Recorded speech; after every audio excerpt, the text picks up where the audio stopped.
The Tea Biz podcast delivers tea news that you need to know. A recap of the week's major headlines with commentary and cultural trends hosted by Dan Bolton. It is the voice of origin for tea professionals and enthusiasts worldwide. Tea nourishes and inspires. It is an ancient plant-based medicine that heals and energizes the body while soothes the mind.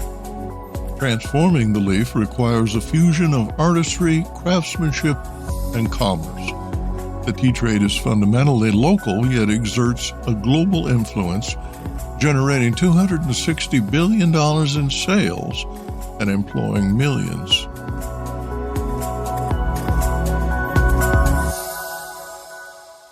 Hello, everyone. Here are this week's headlines. Chinese tea exports to the U.S. dropped sharply after early year surge.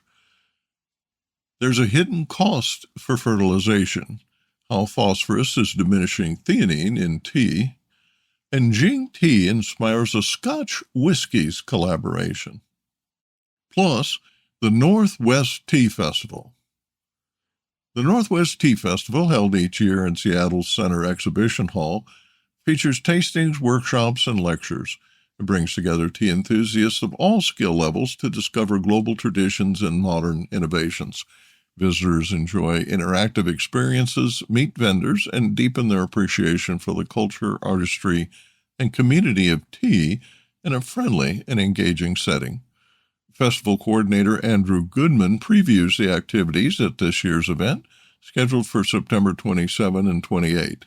Admission is $25, which includes entry for both days. In memoriam, T-Biz notes the passing of Dr. Sen Jishen Shu, former Grand Master of the NEWSMAKER School of Tea, at the age of 102.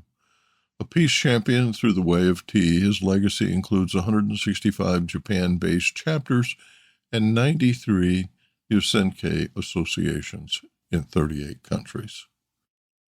More in a minute, but first, this important message. What happens when businesses along the tea supply chain get together and support women and children in tea communities?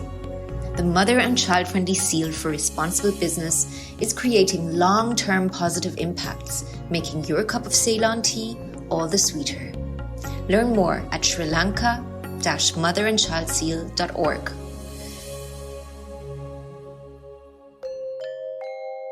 U.S. imports of Chinese tea are significantly lower mid-year following a pre-peak surge earlier in 2025. According to China customs data and the USDA's Global Agricultural Trade Database, tea shipments from China to the U.S. surged in January and February as exporters rushed to avoid rising tariffs. However, since the latest round of reciprocal duties was enforced in April, volumes have fallen sharply. As of August, Chinese tea faces duties totaling 37.5%, up from the 7.5% base rate set in the original 2018 trade war. The new tariffs include a 10% universal import tax imposed in February and an additional 20% penalty under the so-called reciprocal tariff regime introduced in April. U.S. President Donald Trump is also eliminating the de minimis shipment exemption effective August 29th.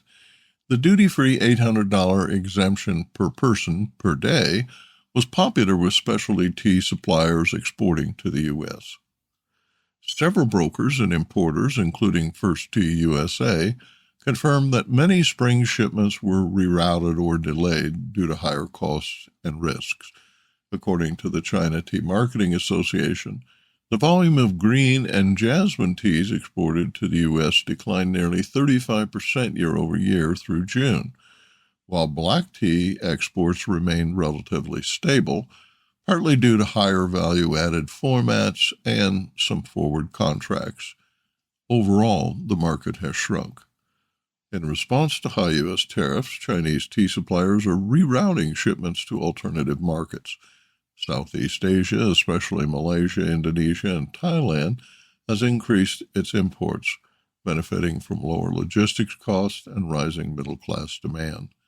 Meanwhile, Gulf states such as the UAE and Saudi Arabia have experienced a noticeable boost in Chinese tea imports, particularly jasmine and scented teas. Exports to Russia and Central Asia have also expanded, partly supported by land-based belt and road logistics. Several Chinese exporters are strengthening their positions in Australia, South Africa, and Western Europe, where tariffs are lower and bilateral trade remains steady. Trade press reports and customs brokers say many U.S. importers scrambled in Q1 to front-load container orders before tariffs hit their peak. Now, with landed costs significantly higher, small and mid-sized buyers are reducing orders or seeking alternative sources, especially Vietnam, Taiwan, and Japan. Some U.S. brands are also exploring nearshoring options through Canada or Mexico, taking advantage of duty-free treatment under USMCA rules where possible. First Tea noted that, quote, uncertainty around tariff escalation has made long-term planning extremely difficult, end quote, echoing concerns from others in the sector that the once stable U.S.-China tea trade is becoming fragmented and price volatile. Business Insight. After spiking mid-year amid tariff uncertainties and supply-demand imbalances, container rates on the Trans-Pacific routes have moderated. As of August 14, 2025, rates have declined 2% to $2,350 per 40-foot container from Shanghai to Los Angeles, based on Drewry's World Container Index data. The spot rate is $2,494 per FEU. TBiz Assam-based correspondent Rupa Goswami found this report on the hidden cost of fertilization, how phosphorus is diminishing theanine in tea. A peer-reviewed study from Guizhou University published in Horticultural Research reveals that excessive phosphorus fertilization, standard in many tea-growing regions, directly suppresses theanine biosynthesis in Camellia sinensis, thereby reducing one of tea's most valuable quality and wellness compounds. Theanine is central to the tea industry's premium positioning, prized for its umami flavor and cognitive benefits. The study identifies a phosphate-activated molecular module that acts as a biochemical brake on theanine production. In simple terms, more phosphate in the soil equals less theanine in the cup. Overfertilization may be unintentionally lowering product quality, especially in green teas marketed for their high theanine content. London-based Jing Tea and Scotland's 200-year-old The Macallan brand Scotch announced 2 new tea-inspired additions to the company's Harmony collection. The single malts are flavored with a smoked cherrywood lapsang and a phoenix honey orchid tea from Jing's rare tea selections. Melanie Trickleback, CEO of Jing Tea, commented, quote, at Jing, we're inspired by the unique terroir and craftsmanship behind every tea origin. It's a pleasure to collaborate with such an incredible brand and to see the Macallan draw inspiration from our distinctive quality and craft of tea produced by partners who inspire our mission to change the perception of what tea can be. The collaboration with the Macallan is a true meeting of minds and traditions, end quote. Ami Farah, Macallan creative director, writes that, quote, working with Jing has allowed us to explore new dimensions of flavor and storytelling, creating 2 whiskeys that are both innovative and deeply connected to the land, end quote. Farah said the whiskey for this release was primarily matured in sherry-seasoned American oak cask, along with some sherry-seasoned European oak and a small proportion of American oak bourbon barrels, which is unusual but not unheard of for the sherry cask-focused distillery. Official tasting notes list peach, apricot, floral honey, tropical fruits, toffee, and sweet oak on the palate, and it was bottled at 43.9% ABV. Jing describes its Lapsang Shushang as a reinvention of Lapsang from the Wuyi Mountains. It is an organic Chinese black tea smoked over cherry wood in the UK. Quote, "We've combined the natural smoky notes and richness of Yunnan black tea with sweetly aromatic smoke from cherry wood to create an exquisitely smoked Lapsang experience." End quote. The Phoenix Oolong, often referred to as Dankong, was a favorite of the emperor. Our Phoenix honey orchid is also named for its authentic fruity and floral flavor, which comes with a pleasing roasted richness and a touch of astringency. The suggested retail price in the U.S. is $200 for 750 milliliters. This is the tea price report for week 33, ending August 15th, 2025. Global takeaways. Quality premiums are back. Clean PF1 and BP1s out of East Africa and Bright Orthodox out of Sri Lanka and Indonesia are drawing premiums. Plainer Leaf face resistance and higher withdrawals. Retail inflation picture remains mixed.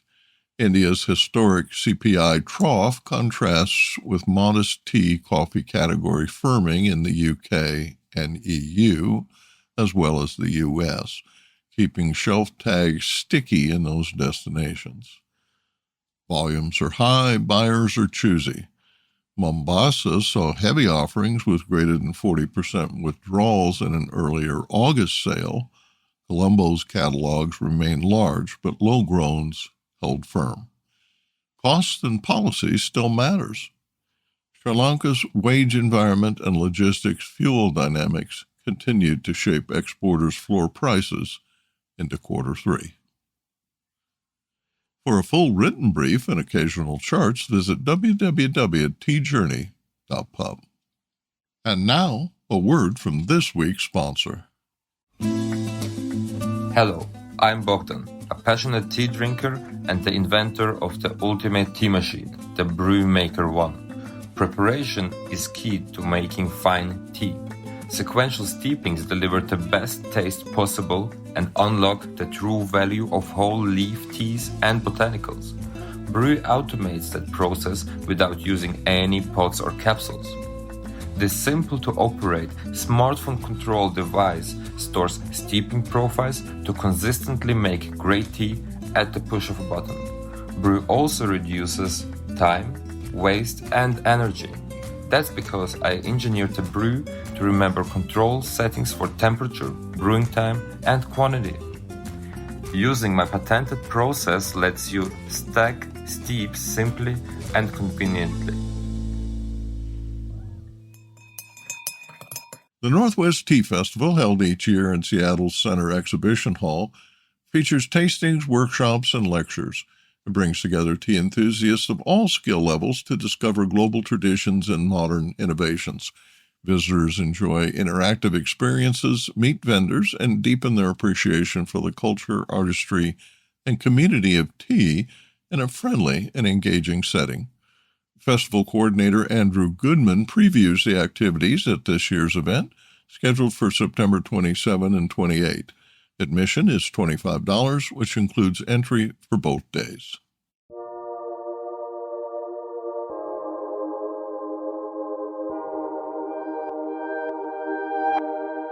Andrew Goodman is the founder and principal of The Happy Tea Man, a Bellevue, Washington-based tea education and consulting brand. As a tea educator, consultant, and photographer, he specializes in creating immersive, visually engaging tea experiences. Andrew is a dedicated volunteer and organizer of the Northwest Tea Festival, helping shape one of the region's most celebrated tea events. A lifelong tea lover, he attended the inaugural edition of the Northwest Tea Festival and has been involved ever since. He is a graduate of City University of New York, Hunter College, and retired following a career in beverage sales and marketing. Welcome to the podcast, Andrew. Nearly 2 decades after the founder's successful start, how are you maintaining enthusiasm for the event and reaffirming the festival's original mission? I've been involved with the Tea Festival pretty much since its beginning, first as an attendee and then as a volunteer, and then working with different committees, social media, etc., programming. Our guiding mission is education and bringing people together around tea, learning all the aspects of tea. Where is it grown? How is it processed? What is the history in that area? How is it different from other areas? It is a tour. It's a worldwide tour, and it's a worldwide learning tour. And, we have two audiences, the vendors and the attendees, and I want to keep them both happy and wanting to come back. And the interaction with that special tasting cup and that moment when you first put that cup to your lips and you get that, that's right. That's right. That's why I love it. Tea changes all the time. The tea Kuan Yin I drank 30, 40 years ago is different than the tea Kuan Yin I drink today. Tea is ongoing. It's growing. Tea is always offering something new for your palate. My interest for over 50 years has been learning about tea personally, and it really kind of came together. So everything I do has the guiding principle of we're bringing people together with tea. We're making information available to people and whetting their appetite to learn more. So whether it's our selection of vendors, our selection of people preparing tea at the tea bar, everything is about learning about this wonderful thing that we get from the Camellia sinensis plant. It's thousands of years old. It has generated tremendous profits. It has generated wars. It has made economies. It's a big, big deal. And it ends up in a little cup of tea that people love. They love to talk about tea. They love to get together with tea. Well, I build a question and answer period into every single presentation, workshop, or tea bar brewing hosting. I want an interaction to happen because that's the natural thing with tea. You sit around and talk. It's a conversational beverage. It's something that really brings out thoughts and passions that people love to express, and tea is kind of the universal lubricant for that. Tell me a little bit about the location and the things that are happening at this year's event. Well, we're at the Seattle Center now for the 15th year. We have actually outgrown two of the venues, and we're now in the largest hall. Seattle Center is kind of a center for the city and for the community, made famous by the World's Fair, of course. So it's a huge room, and we're able to accommodate a lot of tea lovers. We try to keep the flow going very, very well because of the size of the room. And we do limit the number of actual vendors we have. There's never really a crowd at any one table, and things flow very, very well. Doesn't matter if you're in the front of the room, the back of the room, there are people interested in what's there. There's also a tremendous diversity. We're fortunate that people have been coming for many, many years. Some right local here in the greater Pacific Northwest, but others from all over. It's a reunion. It's a reunion of friends. So who comes to these events? And tell me a little bit about the regulars. Who are the most loyal and most likely to show? I'm amazed by the people I see every year, year after year after year. Tea is so universal. We're connected with some college clubs, and we have people of all ages. It's a really good mix. I don't have specific demographics. I think it's important we collect them. But the people who come with a passion, and they line up ahead of time. They want to get in there right away. They're very happy to be there. Some of them dress up. We get some people who come in costumes. We have everything from romantic period to steampunk. So people are really into it, and everybody comes with their own passion. And just as people are very different, the passion about tea is very, very different. They have some favorite booths. We usually get about 60, 70% retention in terms of vendors, maybe a little higher this year. So people know, I want to go taste pu'er with him. I know they have the best oolongs from Taiwan. And I know I'm going to discover something new. There's always something new for people. How does this year's program differ from previous years? Well, for one thing, everything is free. You pay your admission and you come in, and all of the presentations, all of the workshops, all of the T-bar activities are free with admission. I wanted to really emphasize that. And what I try to do is get as diverse a selection as I possibly can to attract people. The T-bar is going to be having the finest teas from the high mountains in Yunnan, but there's also something called strange and unusual teas you never heard of. We're going to have fine matcha, and we're going to have someone discussing what are the different grades of ceremonial matcha. But we also have somebody talking about what will tea and tea look like in 2050 and 2075. And we also have someone talking about tea in the age of Jane Austen. So we're going to be looking at traditional English style, and we're going to be looking at, well, what are we going to be drinking? What is the market going to have for us? It's important that we consider the future, and it's important that we focus on how are we going to bring people who are casual tea drinkers into the tent, and who are those people going to be? There are so many new things happening all the time. Flavored teas, milk teas, things with, it's just an extension. Tea has always had things added to it, but it's crazy now what's going on. But what I like to say is they all have tea as a last name. Bubble tea, last name is tea. Milk tea, last name is tea. Once you're in that tent, we want you to see all the opportunities you have to move to the kind of specialty tea that we really focus on. Andrew, will you tell us a little bit about the special events at this year's festival? Well, this year we are partnering with a wonderful movie called Tea, the Drink That Changed the World, which is right within the comfort zone that I have for educating people about tea. It's a historical journey. It's a geographical journey, and it's accompanied with beautiful footage. It was produced by Christy Way, experienced filmmaker, and we're going to be doing a couple of special events around Chinese New Year, invite people to a special location in Seattle, and we'll be doing behind the scenes about the movie. We'll be doing brewing of the teas that we see in the movie. We'll talk about the teaware and the culture about the movie.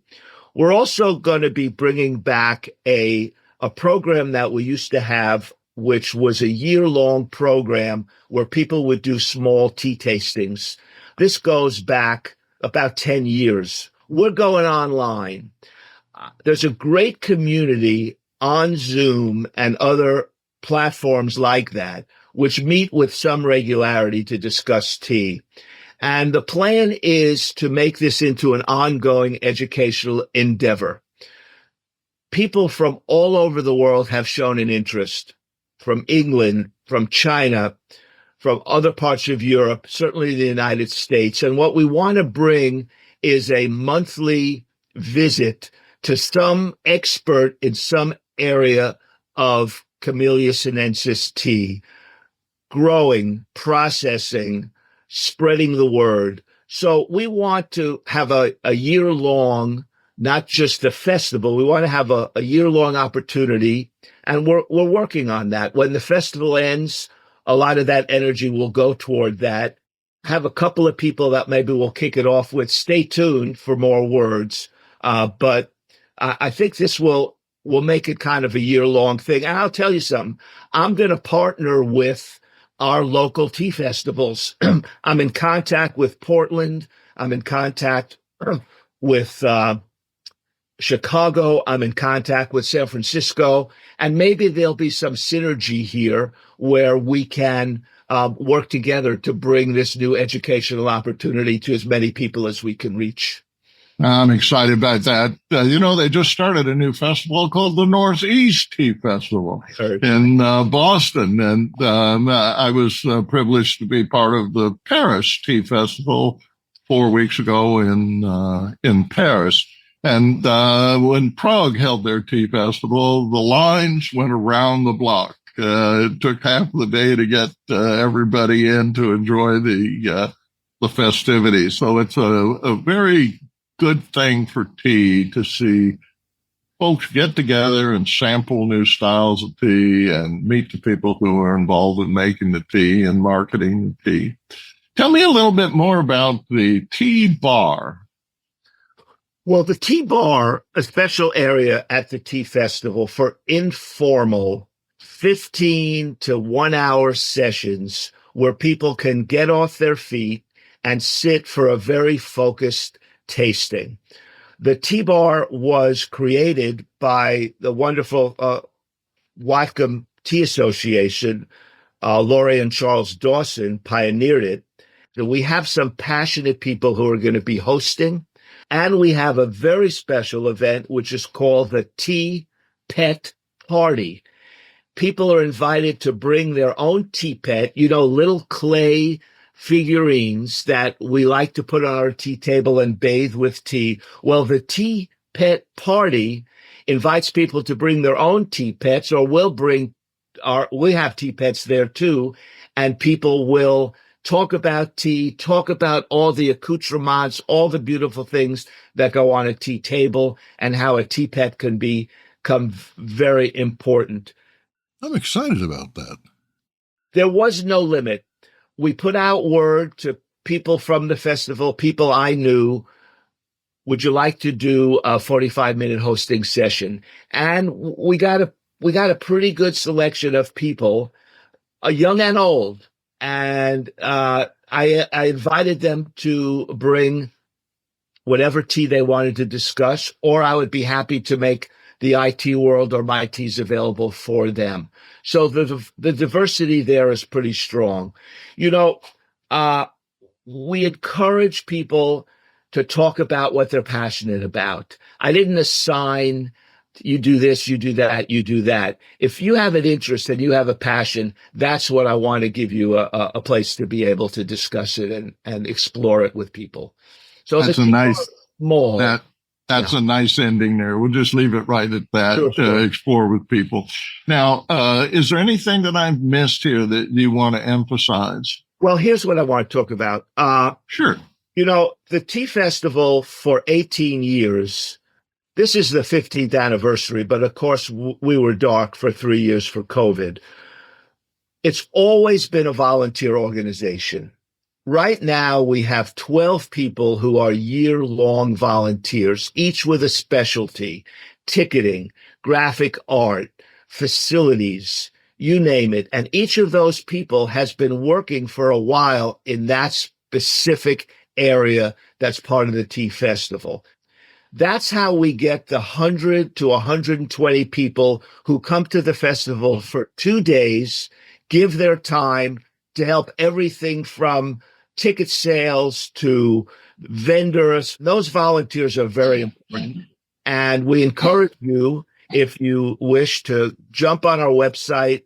It's a really simple process. If you do a shift of 6 hours, you get admission, you get a cup, you get a bag, you get all kinds of goodies. And we have some student clubs, we have some schools, and we have a lot of regular people who come back all the time to volunteer. What I'm saying is, without volunteers, this wouldn't happen. So we are grateful to them forever.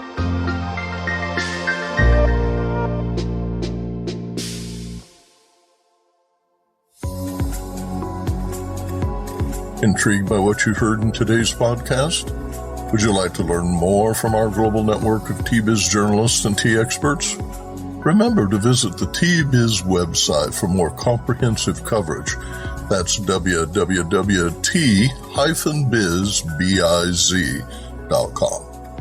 Thanks for listening. Farewell till next week.